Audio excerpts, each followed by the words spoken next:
Pokimane is catching a lot of heat for this one, guys. I cannot believe it. She finally snapped, finally went completely mask off, as you can see. Okay, that's just the meme that's going around, but here's the context of where that came from. Pokimane gives her chat some real advice on how to handle breakups and actually move on. We'll watch the full minute-and-a-half clip in a second, but we've got Nuxtaku here responding, saying, unmarried 30-year-old virtue signaling a multimillionaire streamer woman who's been through messy relationship drama with other streamers gives breakup advice to her audience of desperately lonely 17-year-old boys. Noted. And just know it's going to be okay. I actually, throughout my whole life, whether it was a boy in high school or a boy now, I have one major tip for breakups, and it's a bit more of a psychological tip.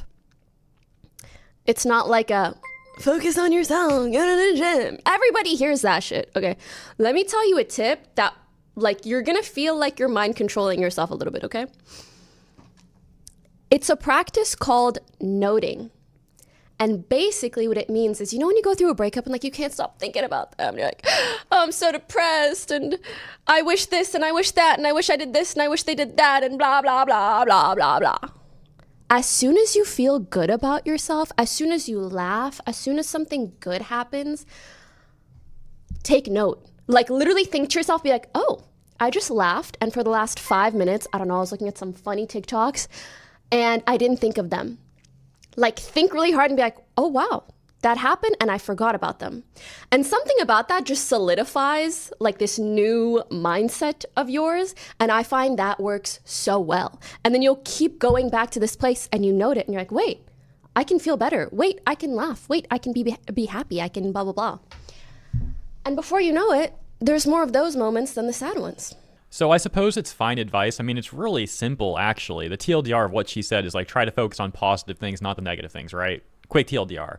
Now that said, Nux is not wrong either. Like, she might not be the best person to be giving relationship advice. There is one thing that I do dislike about what she said, though. And I'm sure you can all, like, I'm sure you all know what I'm going to play next, but let me play this like 5-second part of what we just watched. Of a psychological tip, it's not like a focus on yourself, go to the gym. Everybody hears that shit, okay?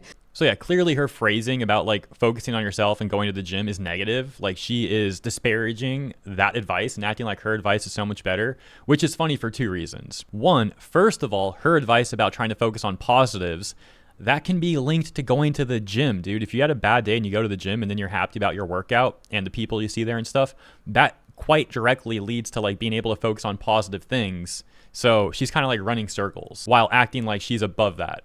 Now, too, as for the going to the gym advice itself, like literally just that, I think it's great advice. I can go to the gym and no matter what happened in the day, let's say it's been like a terrible day, I can go to the gym and I start feeling way better. And it's not just like the endorphins going, right? I mean, that's part of it, but it's more to that too. Like I was kind of saying a moment ago, there's also just good people at the gym. You know, you interact with good people, nice people. It's motivating to see like everyone working and improving on themselves, and that's a great thing to see and to be a part of. I'm also obviously a huge advocate for the martial arts. I think this is especially good for martial arts too. You know, if it's a terrible day and then I'm hitting the bag or doing pad work, I'm just so focused on trying to get the technique right. Am I turning my hip enough? Am I keeping my hands up, you know, et cetera, that the negative things that happen throughout the day kind of just melt away. And then especially if you're like sparring someone, dude, I don't have time to dwell on the negatives. If I'm not focused, I'm gonna get hit in the face. So, you know, it really kind of forces you to not dwell on like bad things that happen throughout the day. In jiu-jitsu, that was all like a Muay Thai kickboxing example, but like in jiu-jitsu, we have a saying as well, which is like when you get in the gym, you get to the academy, you step on the mats. When you step on the mats, everything else kind of melts away. Pokimane's also getting a lot of criticism for this take, where she said, I miss when streaming was about gaming, not just drama baiting and clip farming. And people are like, bro, that's literally you. Comments like it's her fault, or at least she's one of the primary people feeding into the culture that she's claiming to dislike. And I miss when people were self-aware of their own responsibility of the current drama culture of streamers. Poki started goon baiting meta, and now she fell off the internet massively for decades now. What? Decades? That person's a little bit cuckoo, but yeah, you know, nice attempt, I guess. And then we got this one saying, why does she participate in it then? Don't I'm still laughing at the other comment, excuse me. Don't get in the batter's box if you don't want to play baseball. And my favorite LA millionaire streamer, Hasan Piker, is graciously giving us another clip here. It's really wonderful. He's apparently very sad. He's very sad that his trip over in China hasn't gone more viral and that it hasn't really helped him get traction or whatever. This is our last day in Chengdu, and let me tell you, chill ass Chengdu. I absolutely love it. Chengdu is goated. It's amazing. I'm annoyed. What else is new?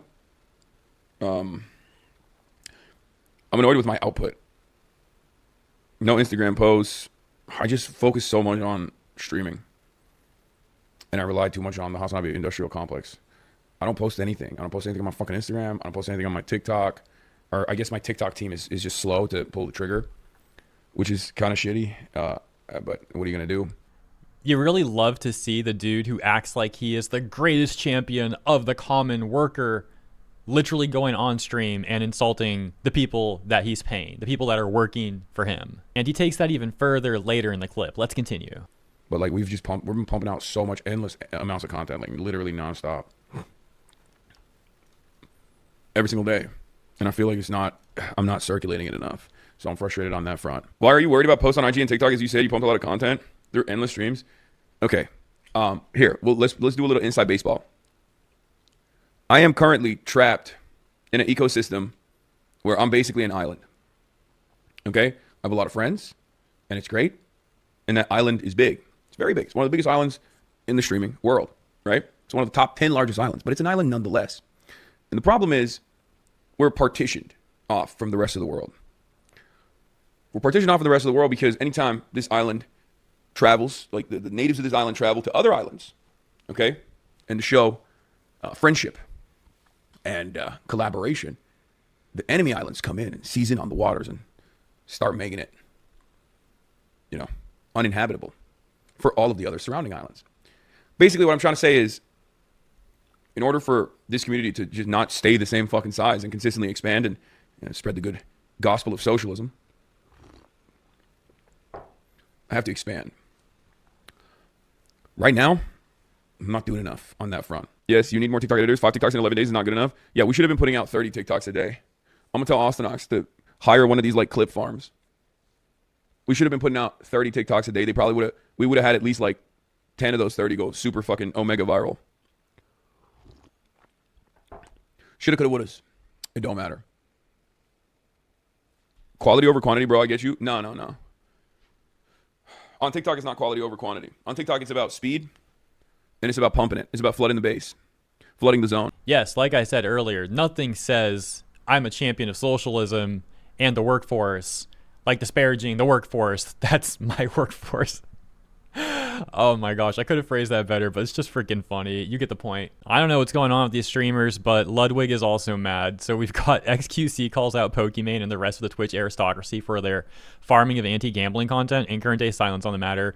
Then out of nowhere, Ludwig rolls in and starts shilling for Pokimane. Gets all mad at XQC. So as you can see, this is related to the take from Pokimane that we covered earlier in the video, where she was saying that she misses when streaming was about gaming, not drama baiting and clip farming. And XQC said, daily reminder that I was doing GTA RP by day, slots by night in my corner of streaming until everyone, her, framed me in train wrecks for drama and clicks. Miss me with that energy, walk the walk. Afterwards, the most prominent streaming circle completely dissolved. Relationships broken. We ended up so divided that kick had to be made, which even though it created competition, divided us even more. Want streaming to be more about games? Play games. Then Ludwig sees this and says, you can reply to her post directly, it's on the same website. And XQC says, not trying to talk to her about it, that's the whole point. We've been over this and done that. Why are you acting like I'm subtweeting or making a sly comment? She makes a public statement about the state of affairs. I reply to the public with context to why it's the way it is. XQC wasn't done there. He added, also, I just read this again, and what the frick are you even saying? People know where I stand on everything always. Do you think she doesn't know that's how I view things? Pick on related, and it's the freaking like jelly thing. And then we got Ludwig responding saying, yeah, just say it to her instead of replying to Fearbuck, you're 30 years old, learning how to grow a spine from Jellywig, and he laughs.